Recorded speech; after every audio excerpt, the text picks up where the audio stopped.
Feche os olhos por um instante e imagine-se no centro do mundo. Não apenas o centro de uma cidade, mas o epicentro de um império que se estendia por 3 continentes. O lugar onde o destino de milhões de pessoas era decidido, onde leis eram criadas, deuses eram venerados e imperadores eram transformados em lendas. Esse lugar era o Fórum Romano. O que vemos hoje é um esqueleto de pedra, um eco silencioso de uma glória passada. Mas estas não são apenas ruínas. Por séculos, este vale entre as colinas Palatina e Capitolina foi o coração pulsante do maior império que o mundo já conheceu. Aqui, na Cúria, senadores debatiam guerras e alianças.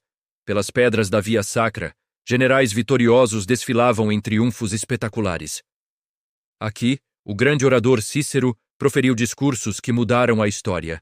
E foi neste mesmo solo sagrado que o corpo de Júlio César foi cremado diante de uma multidão em prantos. Mas como este símbolo de poder absoluto, este centro nevrálgico da civilização, se transformou no campo de ruínas que visitamos hoje. A história da sua ascensão e queda não é apenas sobre arquitetura. É uma lição profunda sobre como as civilizações nascem, atingem seu auge e, inevitavelmente, morrem.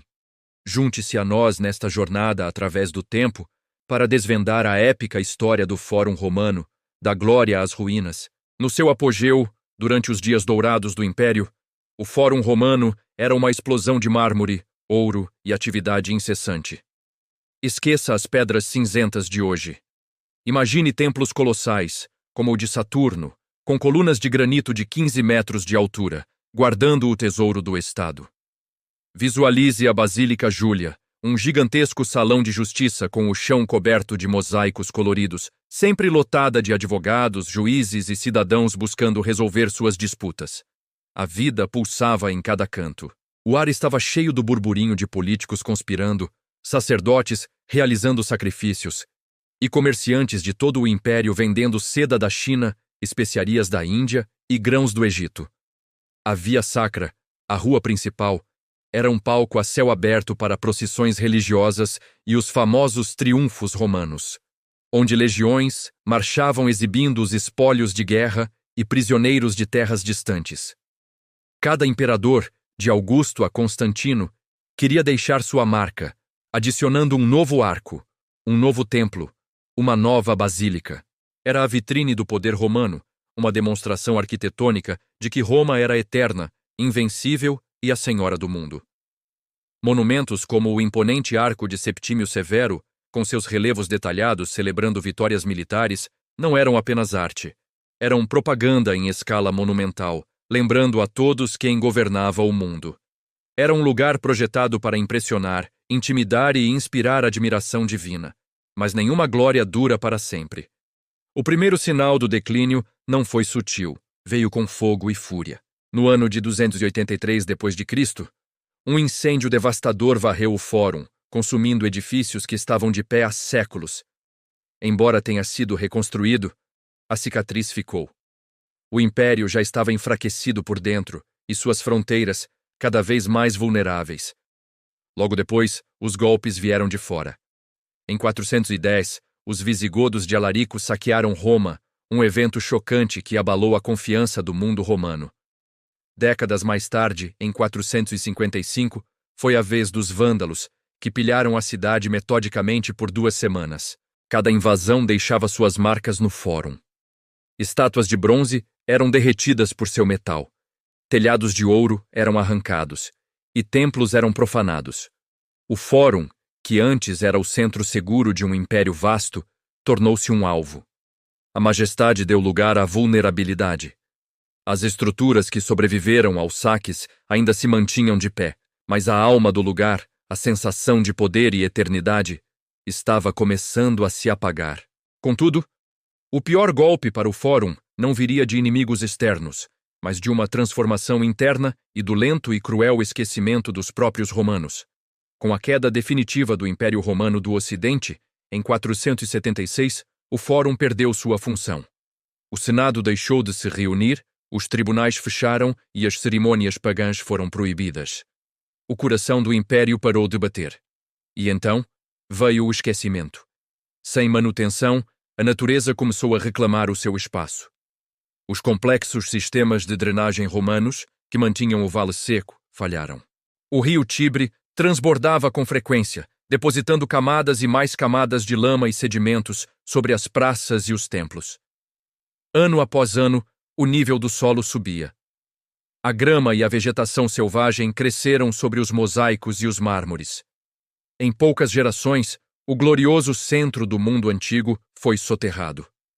A memória de sua grandeza se perdeu entre a população. O local ganhou um novo e melancólico nome: Campo Vaccino, o Campo das Vacas. Sim, o lugar onde César foi cremado e onde o destino do mundo era decidido havia se transformado, literalmente, em um pasto para gado e um terreno baldio lamacento. As ruínas dos grandes templos, que ainda se projetavam da terra, eram vistas apenas como estruturas velhas e sem importância, fantasmas de um passado que ninguém mais compreendia. A glória de Roma estava agora enterrada sob metros de terra e indiferença. A tragédia final do Fórum Romano é também a sua maior ironia. Os maiores destruidores do seu legado não foram os bárbaros ou o tempo, mas os próprios romanos das gerações seguintes. Durante a Idade Média e o Renascimento, Roma estava se reinventando como o centro do mundo cristão, e para construir essa nova cidade, ela canibalizou a antiga. O Fórum Romano transformou-se numa gigantesca pedreira a céu aberto. Papas, nobres e construtores viam os antigos templos não como patrimônio histórico, mas como uma fonte conveniente e gratuita de material de construção de alta qualidade. Por que extrair mármore de uma montanha distante quando se podia simplesmente desmontar um templo pagão? O processo foi sistemático e impiedoso. Placas de mármore que revestiam as paredes da Basílica Júlia foram arrancadas para decorar novas igrejas. Colunas monolíticas do templo de Castor e Pólux foram derrubadas e cortadas. Metais que uniam os blocos de pedra foram retirados, fazendo com que as estruturas desabassem. O bronze das estátuas e dos telhados foi derretido para fazer sinos de igrejas ou canhões. O magnífico mármore do Templo de Vênus e Roma, um dos maiores da cidade, foi reutilizado na construção da antiga Basílica de São Pedro. Durante séculos, o Fórum foi metodicamente desmontado, pedra por pedra, para construir a Roma cristã. Roma roubou de si mesma, sacrificando seu passado imperial para erguer seu futuro papal. A redescoberta só começou de verdade no século XVIII, com o despertar do interesse pela antiguidade clássica. Artistas, acadêmicos e, finalmente, arqueólogos começaram a olhar para o Campo Vaccino com novos olhos. As primeiras escavações foram lentas e trabalhosas. Metro a metro, equipes removeram séculos de terra, lixo e esquecimento. E o que eles revelaram foi espetacular. As bases dos templos, os pavimentos das ruas, as tribunas onde os oradores discursavam, tudo começou a reaparecer.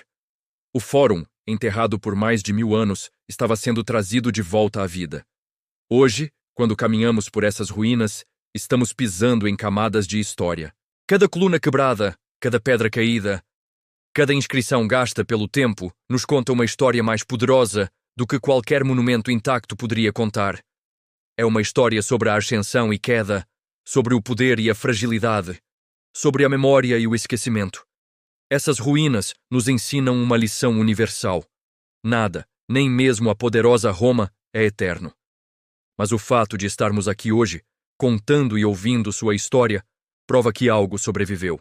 O legado do Fórum não está apenas nas pedras, mas na sua influência duradoura sobre o direito, a política, a arquitetura e a própria ideia de civilização. Estas ruínas sobreviveram a impérios, incêndios e séculos de esquecimento. Sua história continua sendo escrita, agora por arqueólogos e por todos nós que mantemos sua memória viva. Obrigado por nos acompanhar nesta jornada. Qual capítulo da história antiga você gostaria de explorar a seguir? Deixe seu comentário e não se esqueça de se inscrever para mais viagens ao passado.